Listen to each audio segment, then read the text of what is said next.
अस्सलाम वालेकुम नाजरीन, मुहर्रम हराम की मुनासिबत से जो नशरियात हमारी चैनल से जारी और सारी है, इसी सिलसिले की आज की कड़ी में हमने एक बहस का एहतमाम किया है। आज के हमारे ख़ास मेहमान हैं मोहतरम मौलाना अल्ताफ़ जमील नदवी साहब। आप डिस्ट्रिक्ट बारामूला से हमारे साथ जुड़े हैं, हमारे साथ जुड़े हुए हैं श्रीनगर के मज़ाफ़ाती इलाके नारबल से मोहतरम सैयद आरिफ अहमद कादरी साहब, और हमारे साथ डॉक्टर शहनवाज खुरू साहब जुड़े हुए हैं। आप तीनों साहिबान का हमारे प्रोग्राम में खैर मकदम है।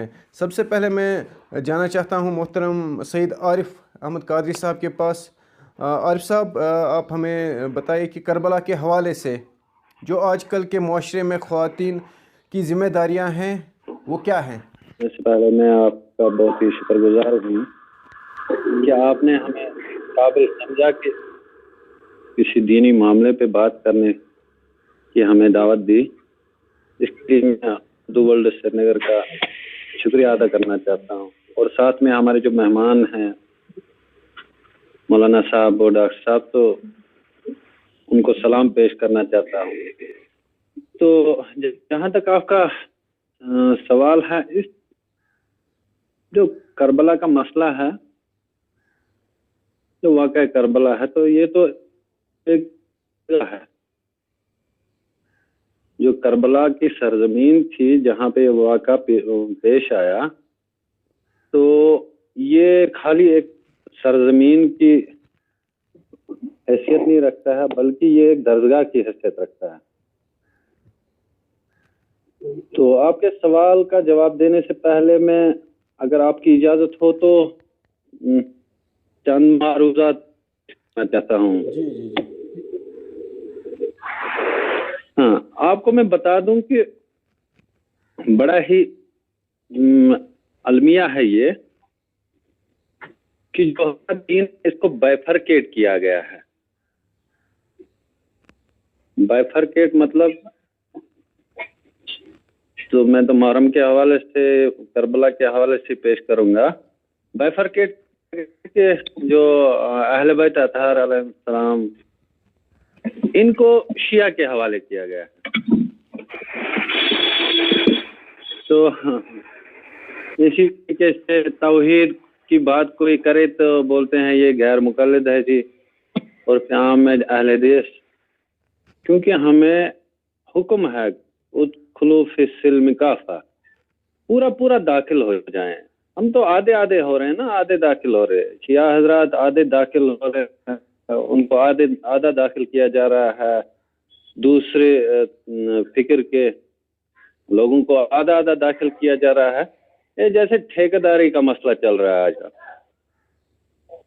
क्योंकि जो हमारी ख़वातीन हजरात है, मैं आपके सवाल के हवाले से पेश करूंगा, उनके लिए जो ख़वातीनों की सरदार थी वहाँ पे करबला के मैदान में अपने भाईजान के शाना बशाना जनाब ज़ैनब रज़ी अल्लाह तआला अन्हा, तो उनका बहुत ही बेहतरीन पैगाम है उनके लिए, हमारी बहनों माओं के लिए, बेटियों के लिए, कि अगर हमारा दीन किसी परेशानी में, अगर हमारा दीन हमारा कलमा किसी ऐसे जुद्दोजहद में पड़ा हो, तो हमें इस चीज़ की परवाह नहीं करनी चाहिए, चाहे हमारा कोई प्यारा ही क्यों ना कुर्बान करना पड़े, चाहे हमारी ख्वाहिशात ही क्यों ना कुर्बान करनी पड़े। हमारी सबसे, देखिए, एक माँ के लिए, एक बहन के लिए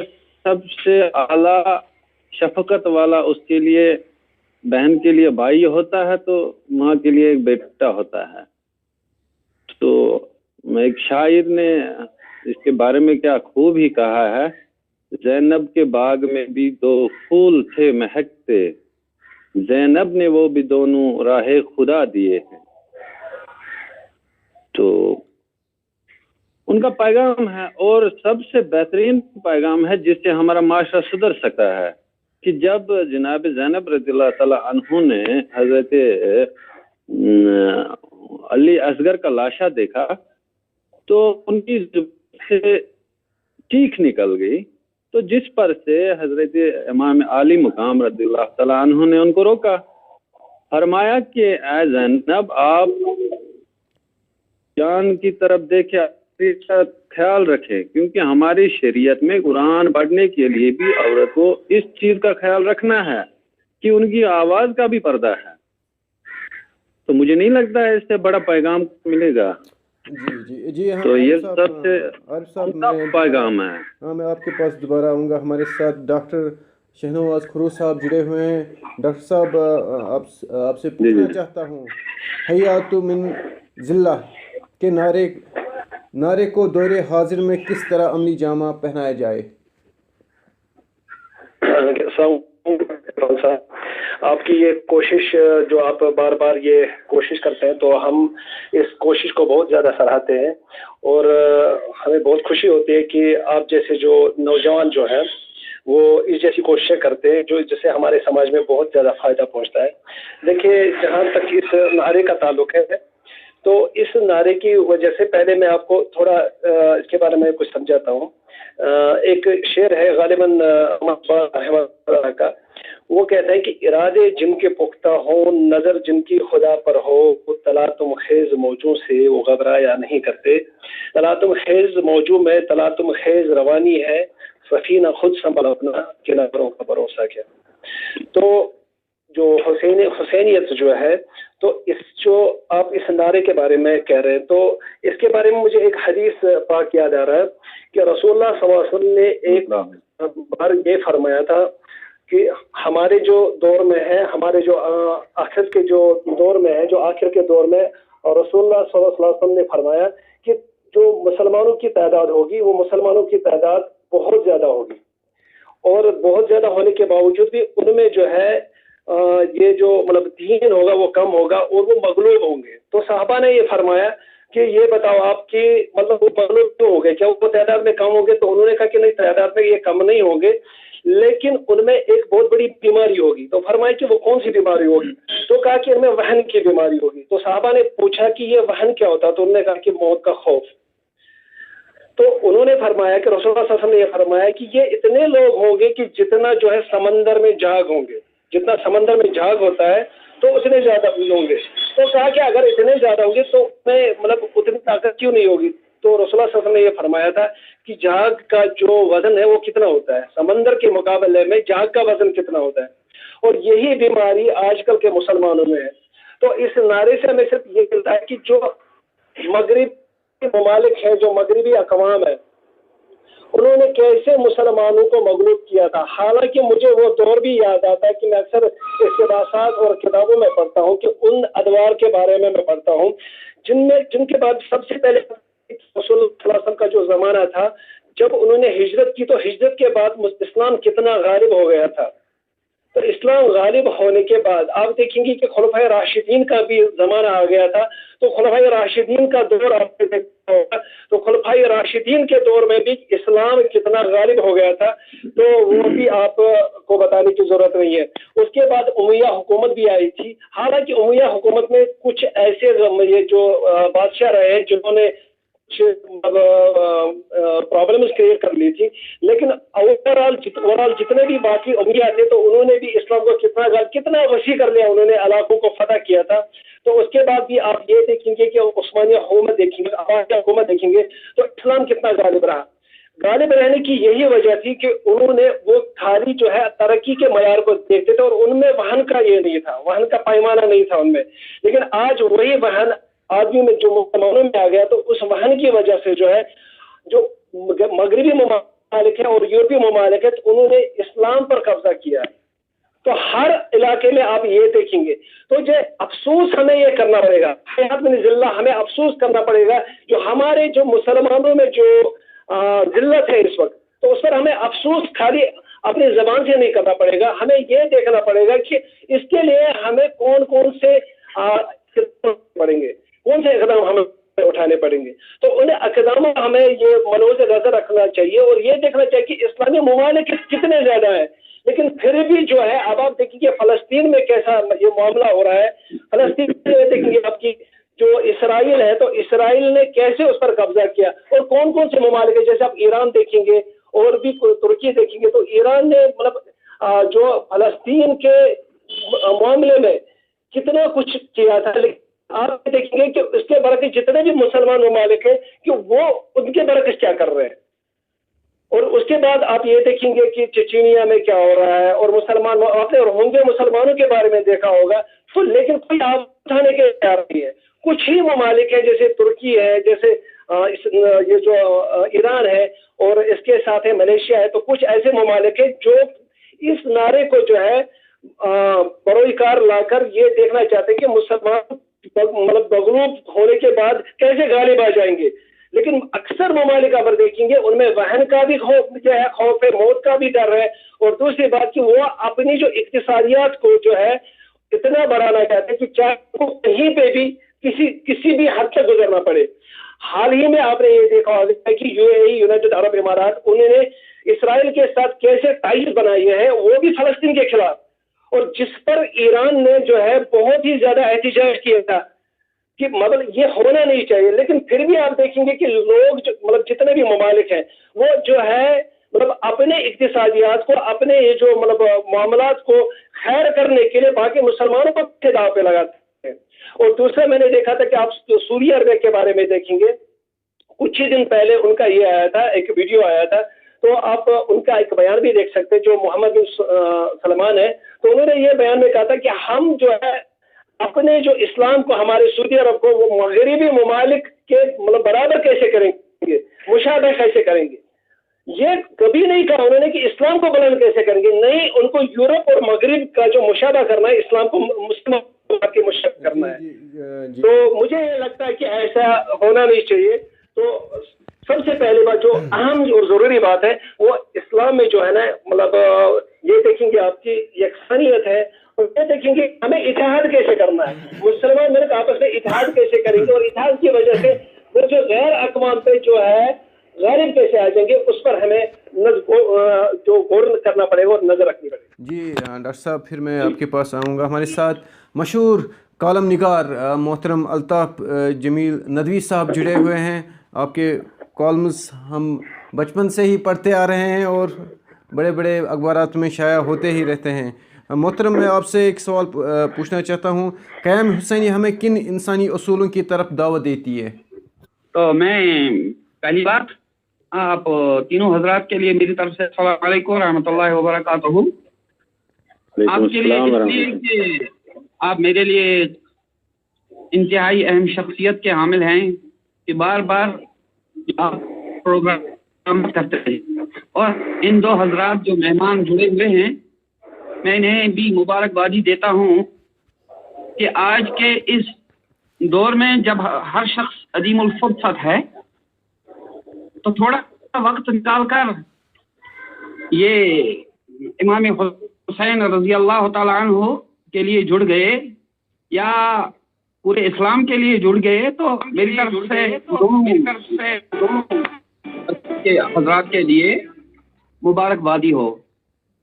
हम अक्सर व बेशतर इस चीज़ पे बात करते आ रहे हैं कि करबला, इमाम हुसैन रज़ी अल्लाह तआला अन्हु या बक़िया चीज़ें, तो मैं ज़्यादा वो लंबी चौड़ी बहस को छेड़ना नहीं चाहता।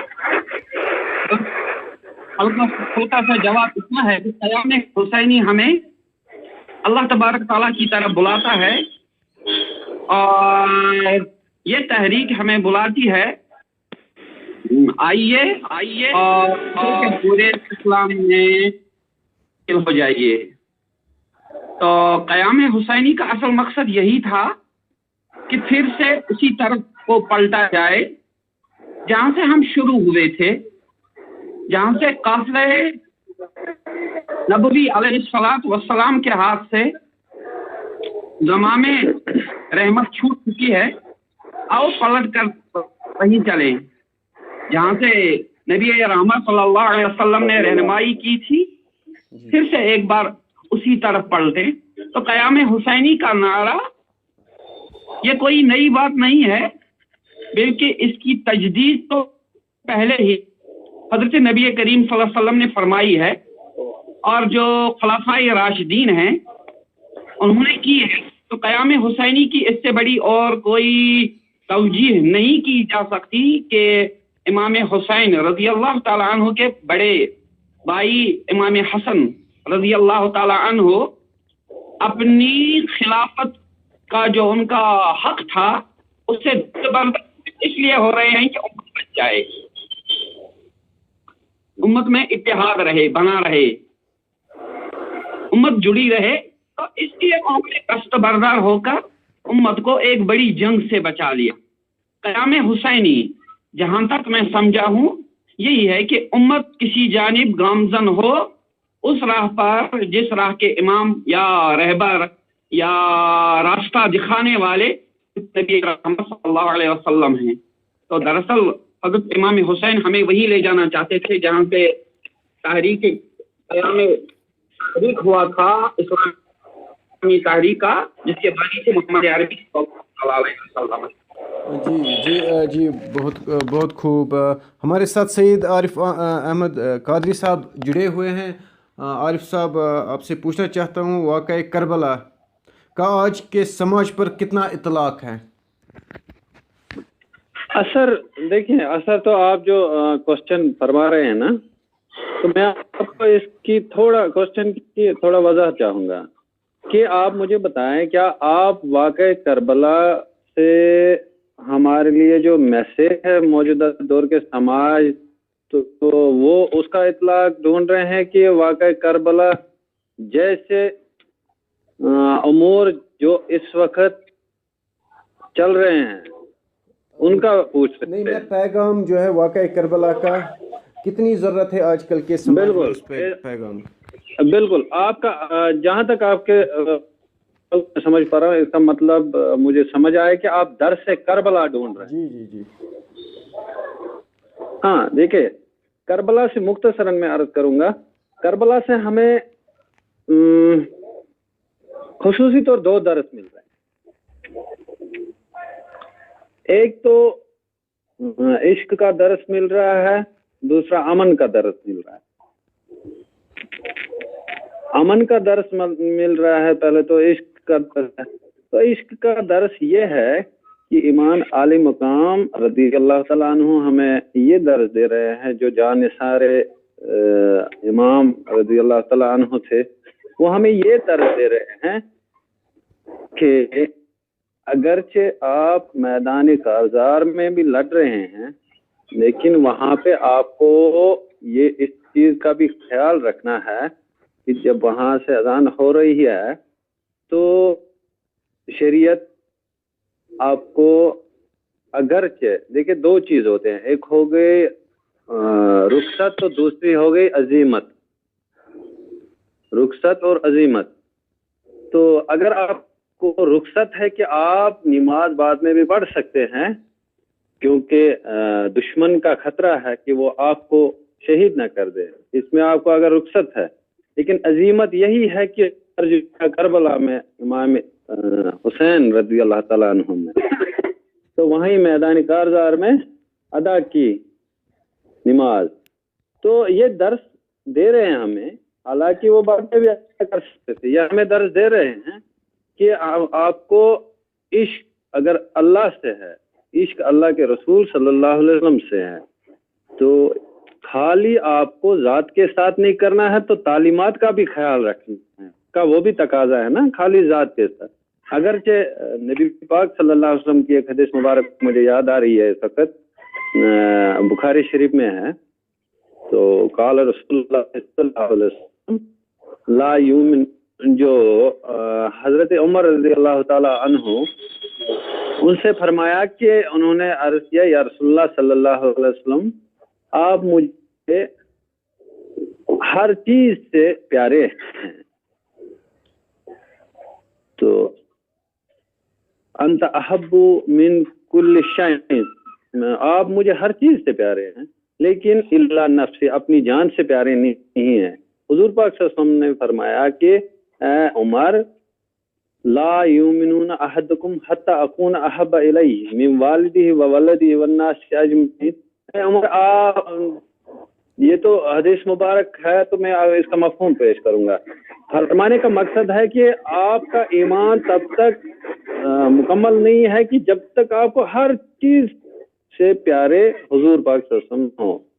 देखिए यहाँ पे एक मसला निकल रहा है, اگر ہم خالی تعلیمات کو فرمائیں گے کہ یہی عشق ہے، خالی تعلیمات کو فالو کرنا، حضور پاک صلی اللہ علیہ وسلم کی اتباع کرنا، ان کے سنت کی پیروی کرنا، تو خالی تعلیمات کو لینا تو ذات کو چھوڑ دینا، یہی عشق ہے، تو مجھے نہیں لگتا ہے کہ حضرت عمر فاروق رضی اللہ تعالیٰ عنہ سے زیادہ کسی نے پھر تعلیمات کو اپنایا ہوگا۔ موجودہ دور میں ایسا کوئی بندہ نہیں ہے جو ایسی تعلیمات کو فالو کر پائے گا جیسا حضرت عمر رضی اللہ تعالیٰ عنہ نے فالو کیا۔ پھر بھی آقا کریم صلی اللہ علیہ وسلم فرما رہے ہیں کہ آپ کا ایمان نامکمل ہے، تو یہاں پہ کس چیز کا تقاضا ہو رہا ہے؟ یہاں پہ ذات کا تقاضا ہو رہا ہے۔ اب ذات کو بھی برابر اس چیز کے اتباع اطاعت کے ساتھ شریک نہ کریں تو تب تک آپ کی جو محبت ہے نامکمل ہے۔ تو امام حسین رضی اللہ عنہ واقعہ کربلا ہمیں یہی درس دے رہی ہے کہ اگرچہ آپ کو ذات کے ساتھ محبت ہے لیکن تعلیمات کو بھی پکڑنا ہے، اگرچہ آپ کو تعلیمات کے ساتھ محبت ہے تو ذات کو بھی پکڑنا ہے، یہ دونوں چیزوں پہ منحصر ہے۔ کسی کا خالی ذات کے ساتھ محبت کرنا یہ تو ناقص محبت مانی جائے گی، جی عارف صاحب، یا کسی کا تعلیمات سے خالی محبت کرنا یہ بھی ناقص محبت مانی جائے گی۔ جی عشق تب تک ناقص ہے جب تک پہلو کو نہ پکڑیں، جی دونوں پہلوؤں کو تھامنا۔ جی ہمارے ساتھ امن کا پیغام کیا ہے؟ جی ہاں فرمائیں۔ جی ہمارے ساتھ ڈاکٹر شہنواز کھرو صاحب ہیں۔ ڈاکٹر صاحب، آپ سے ہم جاننا چاہتے ہیں، اختصاراً آپ ہمیں بتائیے، دنیا کو پھر اسی مہدی برحق کی ضرورت ہو جس کی نگاہ زلزلہ عالم افکار، تو آپ اسے ایک فکر مان رہے ہیں اس وقت، ایک نظریہ حیات جسے ہم کہتے ہیں، آپ کس حد تک اس سے متفق ہیں؟ دیکھیے، جہاں تک یہ جو واقع کربلا کا جو تصور ہے، تو یہ آپ یہ دیکھیں گے، یہ جو قربانی کا جو تصور ہے یہ حضرت ابراہیم علیہ السلام کی قربانی سے ہی ہمیں ملتا ہے۔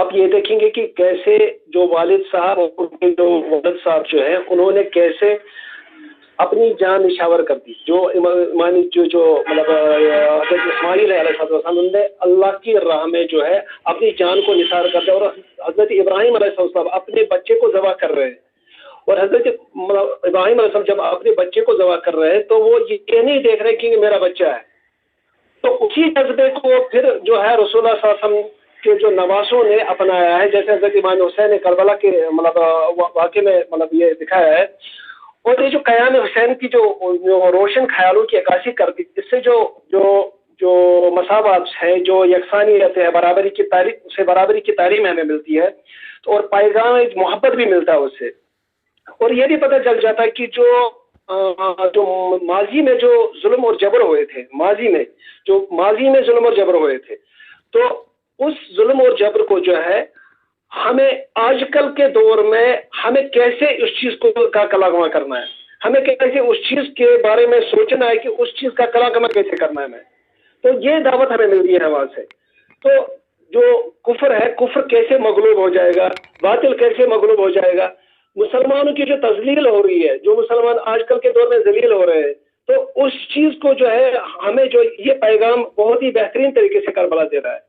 تو کربلا سے ہمیں یہ پتہ چل جاتا ہے کہ تعداد میں لوگ کتنے بھی زیادہ ہوں، اور مقدار میں لوگ کتنے بھی زیادہ ہوں، اور ہتھیاروں سے لیس کتنے بھی لوگ زیادہ ہوں، اور اگر آپ کم بھی ہو لیکن ہمت آپ میں زیادہ ہے، اور آپ کی آرزویں، آپ کی سسکیاں، یہ تو بہت سارے، یہ آپ محسوس بھی کر رہے ہیں، سب کچھ محسوس کر رہے ہیں، محسوس کرنے کے بعد بھی جو ہے آپ میں جذبہ جو ہے، آپ میں جذبہ جہاد ہے، پھر بھی آپ یہ ہمیں جو ہے اسلام کو ہمیشہ کے لیے کیسے زندہ کر رہے ہیں، اس کے لیے آپ قربانی دے رہے ہیں۔ جی تو یہ چیز ہمارے ساتھ محترم الطاف جمیل ندوی صاحب جڑے ہوئے ہیں۔ محترم الطاف جمیل ندوی صاحب، ہمیں بہت سارے کوشچنز آ رہے ہیں، ہمیں آن لائن سوالات آئے ہیں کہ ہم سے کہا گیا ہے کہ آپ مولانا صاحب سے پوچھئے کہ یوم عاشورہ کے دن کیا ہم شادی کر سکتے ہیں، کیا ہم نکاح کر سکتے ہیں یوم عاشورہ کے دن؟ مجھے آج تک یا فقہ کی کتابوں میں ایسی کوئی بات نظر آئی ہی نہیں جس میں یہ بتلایا گیا ہو کہ کسی دن یا کسی روز یا کسی وقت نکاح کرنا صحیح نہیں ہے. جی تو بلکہ یہ جو ہم از خود کچھ دن مقرر کر لیتے ہیں کہ ان میں نحوست ہے، ایسا ہے، وہ ہے، یہ ہے، تو بس ایک بات یاد رکھیے گا کہ رسول اللہ صلی اللہ علیہ وسلم کہتے ہیں کہ زمانے کو برا مت کہیے، کیونکہ زمانہ جو ہے وہ خود پروردگار عالمین ہے. لیکن مسئلہ یہ ہے کہ یہ جو زمانے کے بارے میں رسول اللہ صلی اللہ علیہ وسلم تعلیم دے رہے ہیں، یہ ایک بہت بڑا موضوع ہے. بس